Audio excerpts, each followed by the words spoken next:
আজকের দিনটা ছিল 14ই জুন। আজকে শনিবার। এখন সকাল প্রায় 8টার মতন বাজছে। তোজো আজকেও সকাল সকালই ঘুম থেকে উঠে পড়েছে 8টার সময়, তাই আমরাও উঠে পড়েছি। আর কাজকর্ম সমস্ত সকাল সকালই শুরু করে দিয়েছি। আজকে ভাবছি তোজোর ভ্যাকসিনেশনের একটা ডেট ডিউ আছে, তো সেটার জন্য আজকেই যাব, যেহেতু উইকেন্ডও আছে, তো সেজন্য চটপট রান্না বান্না করতে হবে। জলখাবারে সেরকম কিছু ঝামেলা আর রাখিনি। আলু বিনস আর পেঁয়াজ টমেটো দিয়ে একটা তরকারি মতন করব, আর তার সাথে মুড়ি খেয়ে নেব। প্রথমে সকালে উঠে চাটা আমি বসিয়ে দিই, একটু বেশি করে চা বানাই, যেটা ফ্লাক্সে রেখে দিই। কারণ ওই সকালের দিকে দুবার চা খেতে বেশ ভালো লাগে, তো পরে কাজকর্ম হয়ে গেলে ফ্লাক্স থেকে চা নিয়ে খেতে সুবিধা হয়। তো ওজোকে এদিকে রুটি ডাল করে ওকে চটপট খাইয়ে নিয়েই চলে এসেছিলাম রান্নাঘরে। আজকে সেরকম যে খুব বেশি মেনু করব সেটা নয়। আজকে আলু আর শিম দিয়ে পাতলা করে মাছের ঝোল, আর তার সাথে পালং শাক আনা ছিল, সেটা বেগুন দিয়ে করার ইচ্ছা আছে। এখানে 12 মাসই শীতকালীন সবজিগুলো পাওয়া যায়, তাই 12 মাসই সেই সমস্ত সবজি রান্না করার সুবিধা আছে। ঝোলের মধ্যে সেরকম কোনোই মশলা দিচ্ছি না, অল্প একটু জিরে গুঁড়ো, কাশ্মীরি লঙ্কার গুঁড়ো আর আদা বাটা দিচ্ছি। প্রথমে তেলের মধ্যে নিয়ে নিয়েছিলাম গোটা জিরে ফোড়ন, তারপরে একটু পেঁয়াজ ভেজে দিয়েছি, তারপরে আলু আর শিমগুলোকেও ভালো করে নুন আর হলুদ দিয়ে ভেজে নিয়েছি। তারপরে মশলাটা দিয়ে ভালো করে কষিয়ে ওপর থেকে জল দিয়ে এবার আমি ঢাকা দিয়ে দেবো, যতক্ষণে আলু আর শিমটা সেদ্ধ হয়। এদিকে পালং শাকটাকে কেটে নিয়েছি, তারপরে ভালো করে ধুয়ে নিলাম, কারণ কালকেও ধোয়া হয়েছে, তবুও পালং শাকে একটু কাদা কাদা থেকেই যায়, তখন মুখে কিচকিচে পড়লে ভীষণ মুশকিল হয়ে যায়। সেই জন্য ভালো করে ধুয়ে জলটা ঝরাতে দিয়েছি। এদিকে মাছের ঝোলও কিন্তু আমার রেডি হয়ে গেছে। ওপর থেকে একটু ধনেপাতা আর কাঁচা লঙ্কা দিলে টেস্টটা আরো বেশি ভালো লাগে। এদিকে পালং শাক তো জল ঝরে গিয়েছে। পালং শাকটা বেগুন শিম সমস্ত কিছু দিয়ে করলেও ভালো লাগে, তবে আজকে ছিমছামের ওপরেই রান্না করছি বলে শুধুমাত্র বেগুন দিয়েই করছি।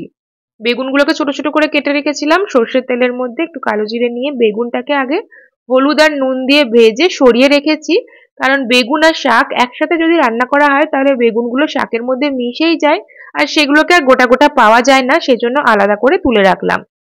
তারপরে ওই তেলের মধ্যেই পালং শাকটা দিয়ে নুন হলুদ অল্প হলুদ দিই আর মিষ্টিও একটুখানি দিয়ে নাড়াচাড়া করে এবার গ্যাসটাকে মিডিয়ামে রেখে ঢাকা দিয়ে দিয়েছি। আর শাক থেকে যে জলটা বেরিয়ে আসে সেটাতেই শাক সেদ্ধ হয়ে যায়। আর যখন শাকটা প্রায় সেদ্ধ হয়েই গেছে তখনই বেগুনগুলোকেও মিশিয়ে দিলাম। তারপরে গ্যাসের ফ্লেমটাকে হাই করে নিয়ে বেশ নাড়াচাড়া করে যে জলগুলো থাকে সেগুলো শুকিয়ে নিলাম। রসুন ফোড়ন দিয়ে শুধু পালং শাক খেতেও বেশ ভালো লাগে, আবার এরকম করে বেগুন দিয়ে খেতেও ভালো লাগে। এরই মাঝখানে আমরা মুড়ি তরকারি ডিম সেদ্ধ এই সমস্ত কিছু দিয়ে ব্রেকফাস্ট সেরে নিয়েছি। রান্নাঘর পরিষ্কার করে ভাতটাও বসিয়ে নিলাম, কারণ আস্তে আস্তে প্রায় 1টা তো বেজেই যাবে। আমাদের 11টার সময়ই আমাদের নাম লেখানো ছিল, তো আমরা বেরিয়ে পড়েছিলাম ওই 10:30 পৌনে 11টার দিকে। আমাদের 10 মিনিট মতন লাগে এইচএসআর এই ডক্টর। যখন থেকে করোনার পরে আবার ব্যাঙ্গালোরে এসেছি তখন থেকেই তোজোকে এনার কাছে আমরা ট্রিটমেন্ট করাই। আজকে তো সেরকম কিছু নয়, ভ্যাকসিনেশনের জন্যই আসা, তবে চেম্বারে প্রচুর ভিড় ছিল। প্রায় 12:30 আমাদের বেজে গিয়েছিল এখান থেকে বেরোতে বেরোতে। তারপরে আমাদের একটা ছোট্ট কাজ ছিল, সেটা তোজোর জন্মদিনে তোজোকে তার মামার বাড়ি থেকে আর তোজোর মনিমা তোজোকে যে টাকা দিয়েছিল সেই টাকাটা আমি রেখে দিয়েছিলাম। তো টাকাটা এদিক ওদিক খরচা হয়ে যাবে, চোখেই পড়বে না। তো সেই জন্য ভেবেছিলাম এমন কিছু কিনতে যেটা থেকে যাবে, তাই এই রূপোর দুটো বাটি কিনেছি। এখানে আমার 4টে মতন বাটি আছে, তো খুব বেশি বড় সাইজের নয়, একটা মাঝারি সাইজের একটা ছোট সাইজের কিনলাম। ওই ডাল দেওয়ার জন্য একটা বাটি কাজে লাগে, আর একটা চাটনি মিষ্টি বা দই এই জাতীয় দেওয়া যায় এরকম সাইজের কিনেছি। তোমরা এই ফটোটা দেখে অনেকেই আমাকে জিজ্ঞেস করেছো এগুলোর দাম কত পড়েছে। আমি কমেন্টে যদিও বা উত্তর দিয়েছি, তবুও একবার ভিডিওতেও বলে দিচ্ছি।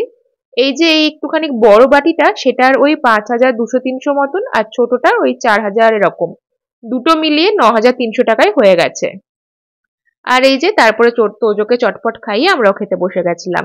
ব্লগটা এখানে শেষ করছি। ভিডিওটা ভালো লাগলে কিন্তু অবশ্যই লাইক কমেন্ট শেয়ার করে দিয়ে পেজটা ফলো করে দিও। পরের ভিডিওতে দেখা হবে। টাটা।